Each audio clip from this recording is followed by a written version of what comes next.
Winners അക്കാഡമിയുടെ accounting ക്ലാസ്സിലേക്ക് എല്ലാവർക്കും സ്വാഗതം. ഞാൻ രാജൻ മാഷ്.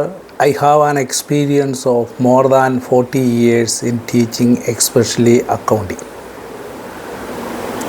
ഇന്ന് ഞാൻ നിങ്ങൾക്ക് പരിചയപ്പെടുത്താൻ പോകുന്നത് +1 കൊമേഴ്സ് എടുത്ത് ക്ലാസ്സുകൾ ആരംഭിച്ച ക്ലാസ്സുകളിലിരിക്കുന്ന കുട്ടികൾക്ക് വേണ്ടി അവരുടെ ഒരു വിഷയമാണ് അക്കൗണ്ടിങ്.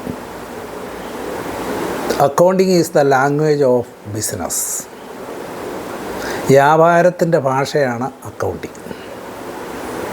വ്യാപാരം എന്താണ്, എങ്ങനെയാണ്, ആരാണ് നടത്തുന്നത്, എത്ര രൂപയുടെ സാധനങ്ങൾ മേടിച്ചു, എത്ര രൂപയുടെ സാധനങ്ങൾ വിറ്റു, ലാഭം എത്ര, നഷ്ടം എത്ര എന്നൊക്കെ അറിയാൻ അർഹതയുള്ളവർക്ക്, ആവശ്യമുള്ളവർക്ക് സഹായിക്കുന്ന വ്യാപാരത്തിൻ്റെ ഭാഷയാണ് accounting.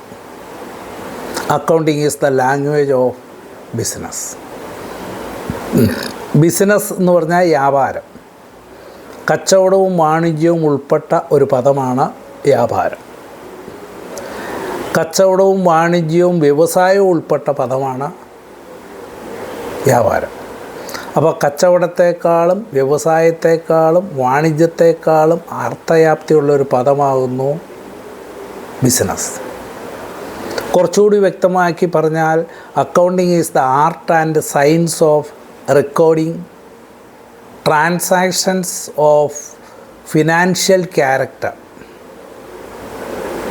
Accounting is the art and science of recording, classifying, summarizing, analyzing and interpreting the transactions are of financial character and give information to interested parties.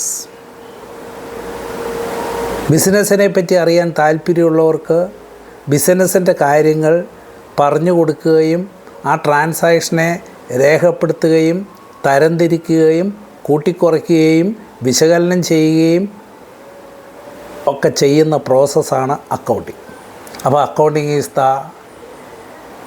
Art and science of recording, classifying, summarising, analysing and interpreting the financial transactions. ബിസിനസ്സിലുണ്ടാകുന്ന transaction, വ്യാപാര ഇടപാടുകളെ രണ്ടായിട്ട് തരംതിരിക്കുന്നു: cash ട്രാൻസാക്ഷനും credit transaction. Any act of business that involves buying, selling or exchange of goods in value is called business transaction. Business transaction means selling of goods, buying of goods or exchange of goods. വ്യാപാര ഇടപാടെന്ന് പറഞ്ഞാൽ സാധനങ്ങളുടെ വാങ്ങൽ, വിൽക്കൽ, വിലയെ അടിസ്ഥാനപ്പെടുത്തിയുള്ള കൈമാറ്റം. വെറുതെ സാധനങ്ങൾക്ക് പകരം സാധനങ്ങൾ കൈമാറിയാൽ അത് ബിസിനസ് ട്രാൻസാക്ഷൻ അല്ല. 10 രൂപയുടെ സാധനങ്ങൾക്ക് പകരം 10 രൂപയുടെ സാധനങ്ങൾ വാങ്ങുകയും കൊടുക്കുകയും ചെയ്യാം. 10 രൂപയുടെ തേങ്ങ കൊടുത്ത് 10 രൂപയുടെ മാങ്ങ മേടിച്ചാൽ അത് ബിസിനസ് ട്രാൻസാക്ഷനായി. വെറുതെ 2 തേങ്ങ കൊടുത്ത് 4 മാങ്ങ മേടിച്ചാൽ it is not called business transaction. അപ്പോൾ വിലയെ അടിസ്ഥാനപ്പെടുത്തിയുള്ള ട്രാൻസാക്ഷനാണ് ബിസിനസ് ട്രാൻസാക്ഷൻ. ബിസിനസ് ട്രാൻസാക്ഷനെ രണ്ടായിട്ട് തരംതിരിക്കുന്നു: cash transaction and credit transaction. Cash transaction means രൊക്ക ഇടപാട്.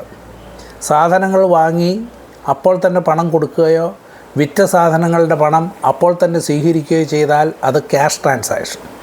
അപ്പോൾ cash transaction means immediate payment or receipt of cash. But the payment or receipt of cash is postponed for a future date is called credit transaction. പൈസയുടെ കൊടുക്കൽ വാങ്ങൽ നാളെ അല്ലെങ്കിൽ മറ്റന്നാൾ അല്ലെങ്കിൽ അടുത്ത മാസം അല്ലെങ്കിൽ 2 മാസം കഴിഞ്ഞ് എന്ന് പറഞ്ഞു പോയാൽ അത് കടമിടപാട്. പൈസയുടെ കൊടുക്കൽ വാങ്ങൽ ഭാവിയിലെ ഒരു ദിവസത്തിലേക്ക് നീട്ടിവെച്ചാൽ അത് credit transaction. In short we can say business transactions are of 2 types: cash transaction and credit transaction. Business ട്രാൻസാക്ഷനെ രണ്ടായിട്ട് തരംതിരിക്കുന്നു: രൊക്ക ഇടപാടും കടമിടപാടും. പൈസയുടെ കൊടുക്കൽ വാങ്ങൽ ഉടനെ നടത്തിയാൽ അത് cash transaction.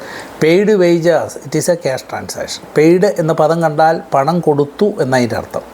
Received commission, commission കിട്ടുകയും കൊടുക്കുകയും ചെയ്യുന്നത് പണമായതുകൊണ്ട് ഇത് രണ്ടും ക്യാഷ് ട്രാൻസാക്ഷൻ. ഇനി ഫ്രം ഹും ടു ഹും എന്ന ചോദ്യത്തിന് വ്യക്തവും കൃത്യവുമായ ഉത്തരം നൽകുന്ന ട്രാൻസാക്ഷൻ ആണെങ്കിൽ അത് credit transaction. Purchased goods from Mohan, it is a credit transaction. Sold goods to Raman, it is a credit transaction.